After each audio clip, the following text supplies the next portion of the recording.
So I've been playing Elden Ring for a while and I just came across this cool secret. So today in this video, I want to show you what I found in one of the first dungeons in the game. I guess this would be classified as a hero's grave because there's a chariot in it, and all the chariot dungeons are basically hero's grave because they're supposed to be larger and more dangerous and scary. And anyway, this dungeon at the beginning of the game is much harder than you would think that it would be because a new player at level 1 can choose 2 stone sword keys as their keepsake and come in here. Now, is it possible for a level 1 to beat this dungeon? Maybe. I don't know. I've never came here at that low level. But there is a secret part of this dungeon that I think that would be extremely, incredibly difficult for a newer player. So right now we're going to go through this dungeon being careful to dodge the chariot that used to one-shot me, but I think this character has like 55 or 60 vigor. I'm like level 125 I believe on this new character, and I just wanted to go through this dungeon because there's a reason I'm level 125 going through this dungeon. Now, you may not have noticed it, but there was like a little alcove above before I jumped off, and we're going to head to that alcove. But before we can get up there, we have to jump down. I know, it'll all make sense in just a few moments.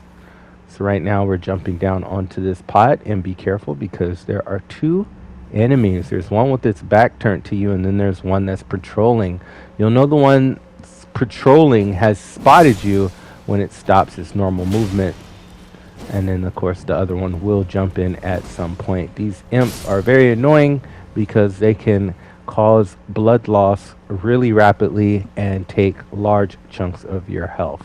By the way, there's a trap coming up, so yeah, be mindful of that. Oh, and I say that as I get hit by it. It's just pretty awesome. So anyway, don't do as I do as I say. So when you time this correctly, you can get past the flamethrower trap and deactivate it.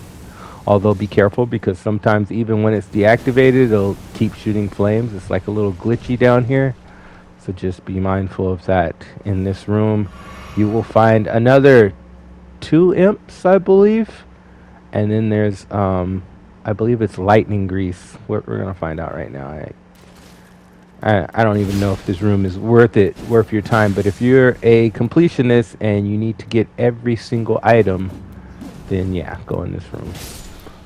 But if you're not, skip on to the next portion of the video after this. But I'm going to go ahead and do this for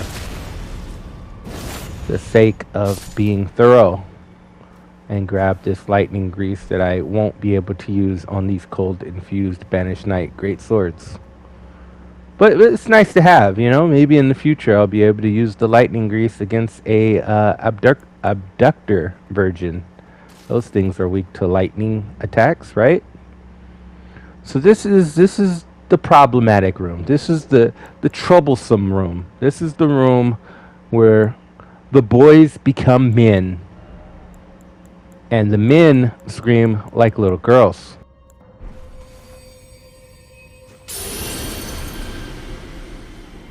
So I know what you're thinking. You're thinking, why did he need to pop a rune arc at this time? Why does he need his health over 2,000 at this time? This is a starting game dungeon, right? This is Elden Ring. This is the easiest Souls game that there is, right? Right? Well, think again. Because you know that creature at the start of the game? Well, you don't only gotta fight this creature, you gotta fight the other one at the end of the walkway. But I'm not gonna get the chance to do that because I just got knocked off the walkway. It's absolutely beautiful, absolutely brilliant that they make you fight him on this little walkway. But that's okay. I'm gonna come back. This is attempt 2. We're gonna do it. If you don't get him the first time, you'll get him the second time, right? Because that was a mission failed right there.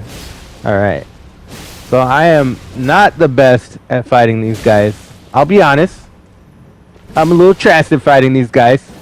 But I'll do my best. I got the frostbite proc. I think we're gonna get this one down. And there it is. Easy peasy lemon squeezy. Not easy, honestly. I did a lot of prep work. 125 levels of prep work just for this day. I knew this day was coming, and I still regretted it. But seriously, these grafted scions are a pain in the butt. And I did get the slick roll right there. I got another roll. I was a little late with that last roll right there. But you see, they can be dodged except for that attack. Don't try to roll that. Just get out of the way. And boom. I came, I saw, I conquered. Okay? That's what we do on this channel. It may be a little sloppy, but we get the job done. Okay, but seriously though, there's a little part you could jump down here, and then there's another jump down, and this is the correct way to jump down without dying. I don't know what kind of liquid this is in the bottom of this, but yeah, it looks pretty bad. It looks like some other people had came here and they didn't have such a good time, as you can see from the little skeletons in the water. So anyway, in this room you will find an elevator, or a lift, should I say, and you want to go ahead and step on that lift. I'm just reading the messages just to see what's up ahead. And at this point, I know what's up ahead because I'm recording a video. But I wasn't sure. I had just heard that there was a secret portion to this dungeon, so this whole part right here is all new to me. So we're going through it together for the first time. Well, sort of. So anyway, there's a teleporting banished knight, which Castle Soul flashbacks right now, very crazy. I had a traumatic experience at Castle Soul, so yeah. But as you'll notice over in this room, there are 3 pots, and they're hanging above the chariot. So you know what we do to pots that are hanging above chariots, right? Right? You don't know? Okay, well, I'm going to shoot this pot down and I'm going to destroy the chariot. You get 3 tries. And then if you fail these 3 tries, you have to,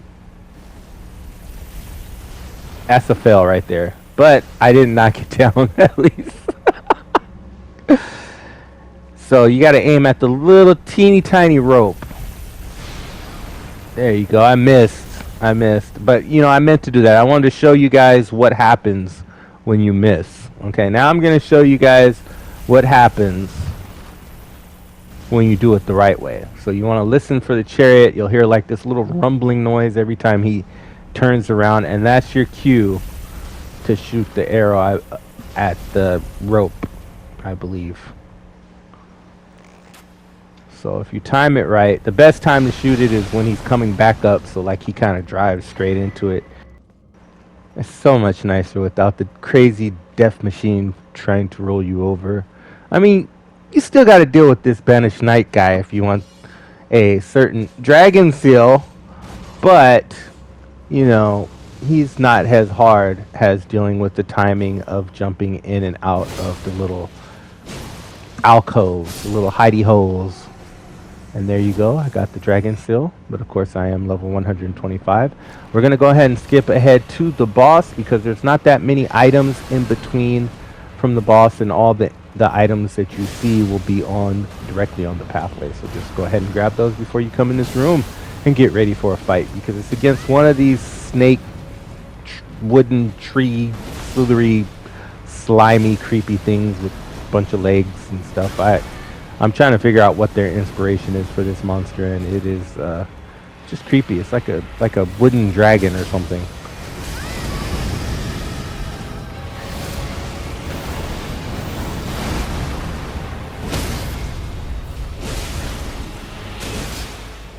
But anyways, if you like content like this, I really shouldn't have to say this, but be sure to hit the subscribe button. It's free to do it. And leave a like while you're at it. I'll catch you next time.